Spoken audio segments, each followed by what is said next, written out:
네, 이어서 더 이슈 주제 확인을 한번 해보도록 하겠습니다. 네, 신고가 종목들이 시장에 꽤 많이 등장을 하고 있습니다. 이런 종목 장세가 언제까지 이어질 것인가 여기에 대한 많은 의문들 품고 계실 것 같은데요. 오늘 이 부분 들여다보겠습니다. 대략적인 신고가 종목들을 조금 추려놓은 걸 확인해 보실 수가 있겠는데요. 오늘만 해도 장 초반이지만 26개 종목의 신고가가 나고 있고 여기서 중요한 거는 대부분이 코스닥의 종목들입니다. 아무래도 개별 호재가 있는 종목들을 선호하는 패턴이 이어지다 보니까요. 이런 전형적인 종목장의 형태가 나타나고 있습니다. 사실 모든 투자가 중요한 게 타이밍이긴 합니다만 신고가 종목은 더 그렇죠. 좀 뒷북을 칠 수도 있겠다는 우려감이 항상 있습니다. 너무 좀 늦게 올라타는 게 아닌가라는 두려움이 있는 게 사실이고요. 눌림목을 기다리다가 기다리는 조정이 오지 않아서 결국에는 놓쳐버리는 경우도 상당히 많습니다. 그렇기 때문에 이 신고가 종목에 대한 투자가 많이 까다롭다라고 느끼고 계실 것 같은데요. 여기서 또 하나 생각해 볼 점은 그렇다면 이러한 종목 장세의 유효 기간은 언제까지일까라는 생각들 아마 많이 하고 계실 겁니다.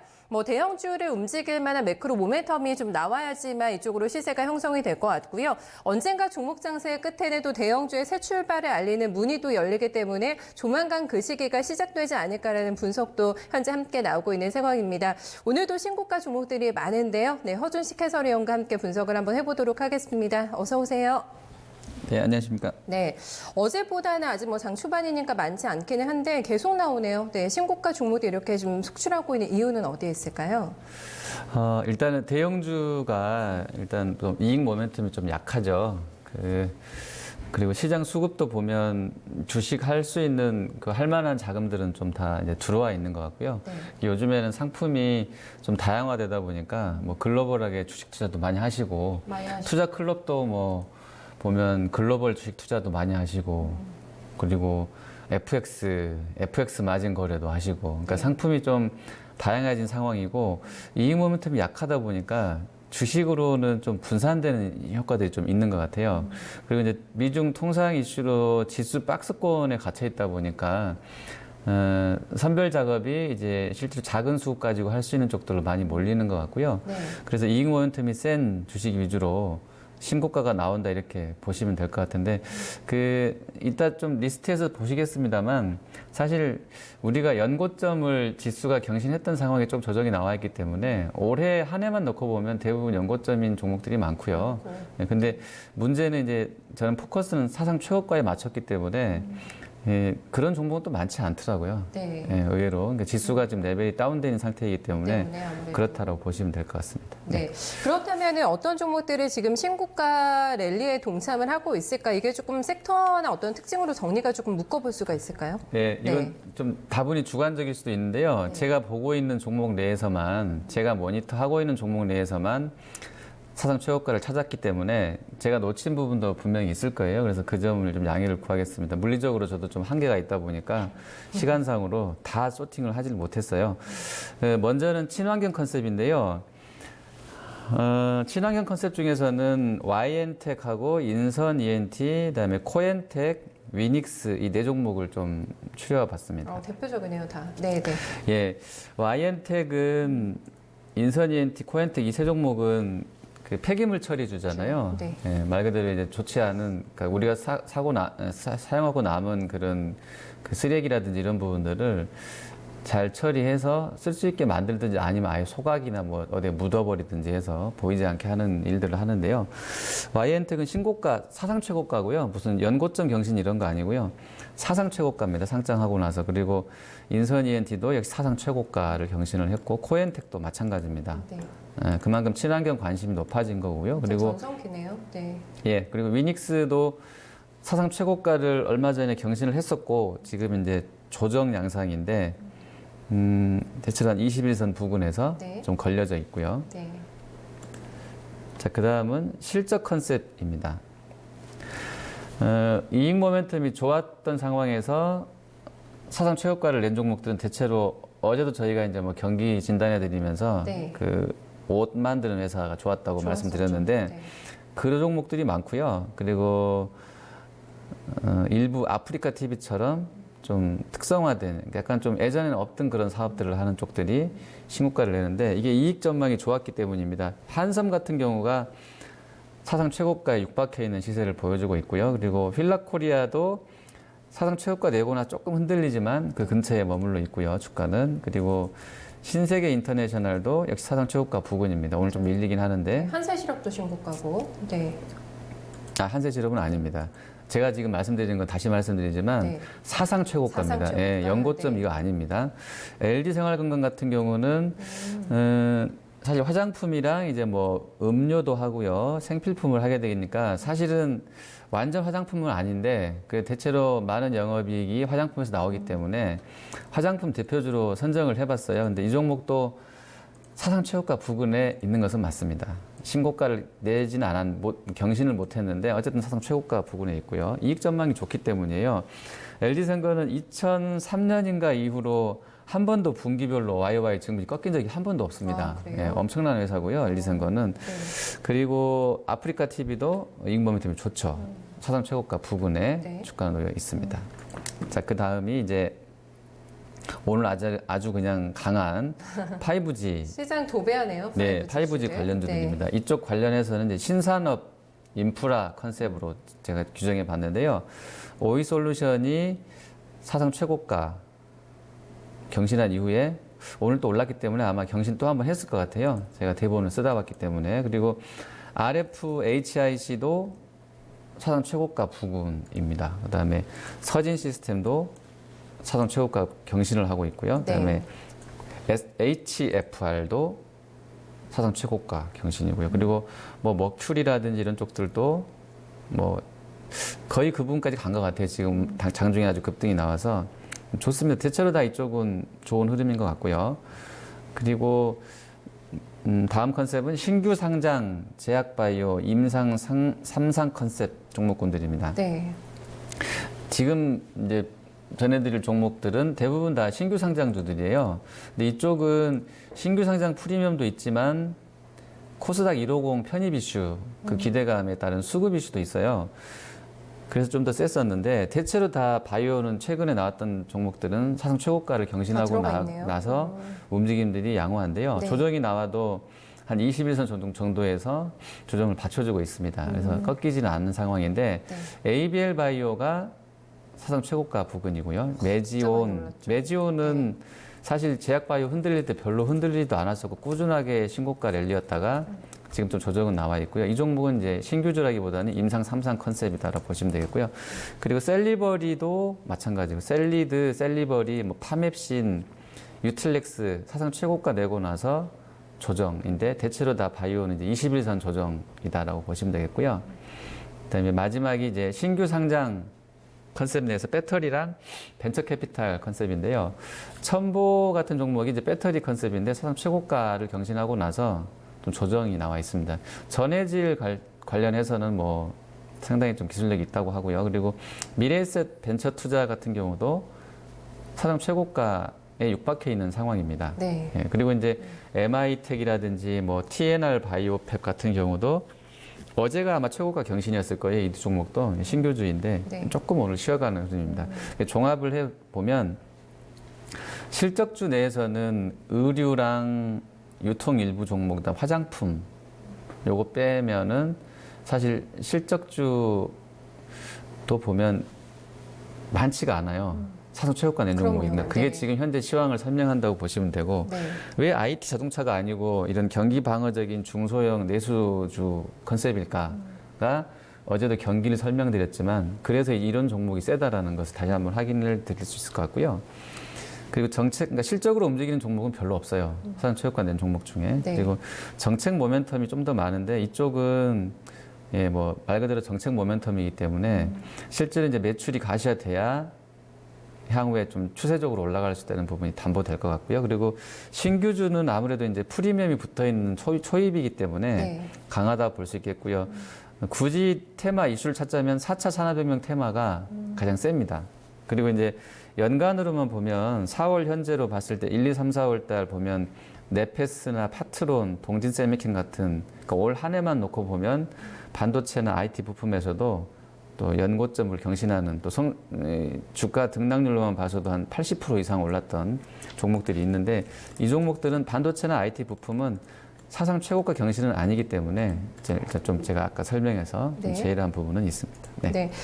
이게 일목요연하게 정리를 해주셨는데 달리는 말에 올라탈 수 있을까라는 그 눈에 딱 저희가 꽂히는 게 실적 컨셉으로 방금 많지 않다고 네네, 얘기해 주셨는데 네. 이게 또 섹터상으로도 그룹핑이 되는 게 의류주란 말이죠. 네. 그래서 이쪽에 관심이 많으신데 기대감이 오늘 가져볼 만한 리포트가 또 많이 나왔어요. 의류주 관련해서. 예, 네. 의류주는 주가를 보시면 사상 최고가이고 많이 올랐어요. 그런데 밸류에이션 따라서 움직일 건데 이따 전략에서 조금 더 설명드리겠습니다. 어쨌든 이익 전망만 볼게요. 한섬은 지금 작년보다 올해 1분기가 한 7% 정도 증분이 나올 것 같습니다. 313억 정도이고요. 그리고 FNF는 8.3% 늘어서 195억. 그다음에 힐라코리아는 6% 후반 늘어서 1,076억. 힐라코리아는 어마어마한 것 같습니다, 지금. 그리고 한세실업이 작년에 적자였었는데요. 140억 적자였는데 올해 1분기는 94억 정도로 흑자로 돌아설 것 같고요. 영원무역은 5.7% 증가한 438억 정도. 그다음에 신세계 인터내셔널도 증분으로 보면 1등입니다, 이 회사가. 그러니까 주가가 왜 강한지를 알 수 있는데 85% 급증한 219억 정도 전망되고 있습니다. 네, 이 기업들이 국내에서도 잘하지만 해외 쪽에서도 다 성과가 좋은 기업들이라서 네, 아무래도 예, 프리미엄이 많이 붙어 있는 브랜드에 네, 중국 모멘텀도 있고요. 네이밍도 있는 것 같고, 이렇습니다. 꽤 좀 실적이 잘 나올 것 같아서 기대감 가져볼만 할 것 같고, 여기서 저희가 추세 상승에 좀 가능성이 있는 종목들이 있을까 이렇게 많이 올라왔는데도 라는 생각들을 많이 하실 것 네. 같은데 어떤 쪽일까요? 일단 제가 언급은 안 했지만 그게 조금 다른 얘기가 될 수도 있겠는데요. 아까 좀 점검했던 종목들하고는 보시면 지금 질문이 이제 추세 상승이 가능하겠냐라는 것이기 때문에 포커스를 거기다 맞췄는데요. 신대양제지라든지 아세아제지, 그다음에 세방전지 이 세 종목은 실적 전망도 좋고 극심한 저평가 구간이었었거든요. 네. 특히나 올해 초반에. 근데 올해 이미 좀 많이 올라 있는데요. 네. 지금 연초 대비로는.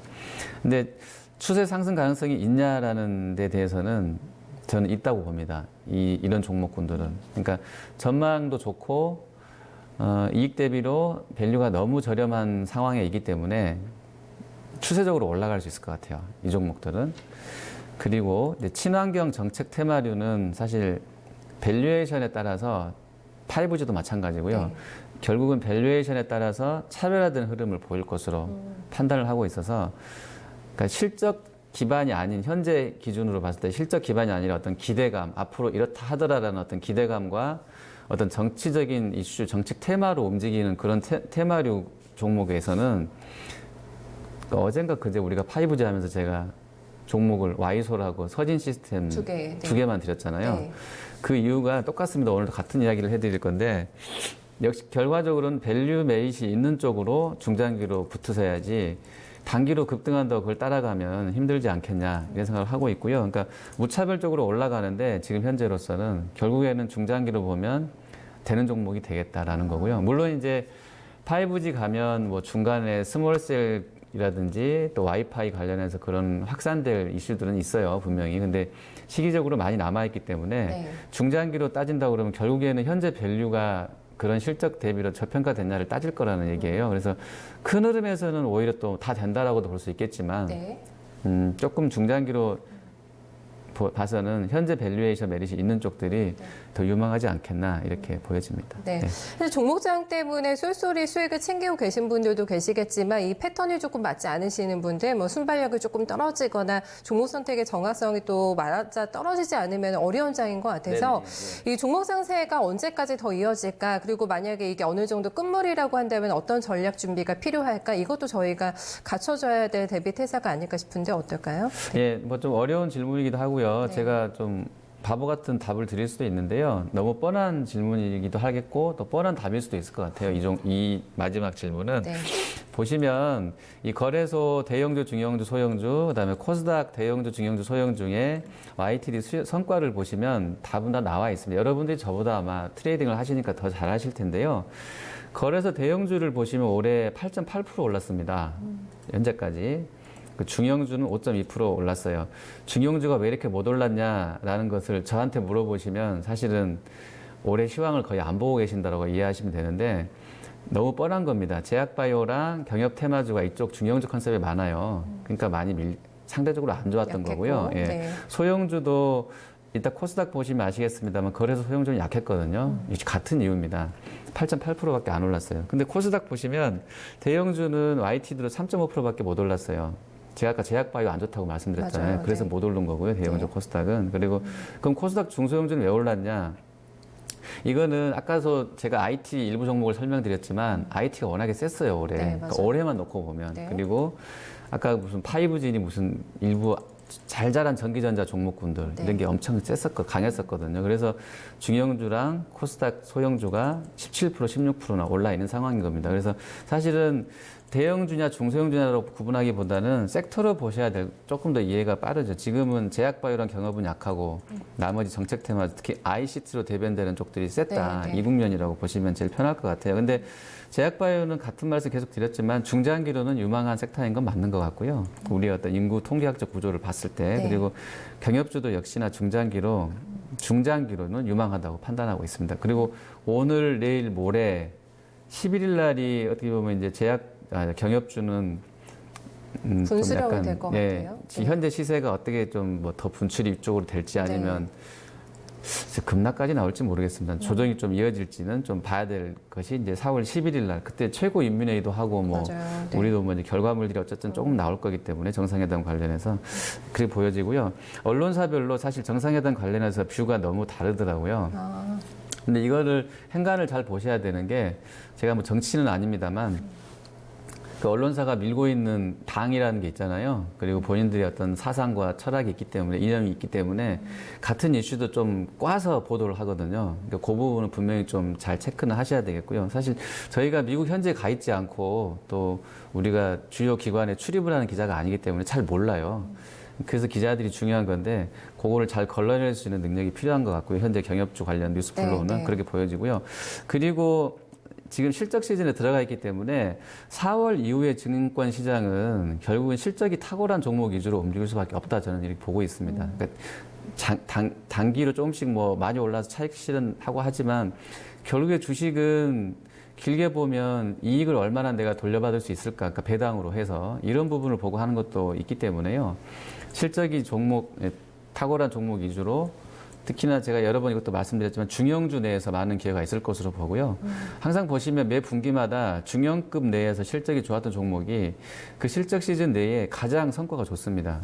뭐 사실 엄청 오르거든요. 그러니까 네, 사실 네. 제가 1년에 4번만 투자해도 된다고 말씀드렸을 정도로 중형주 내에 실적이 좋은 탁월한 종목 위주로 접근해 보시는 게 좋다 생각하고요. 정책주 중심으로 등락은 있을 것인데 이 부분은 사실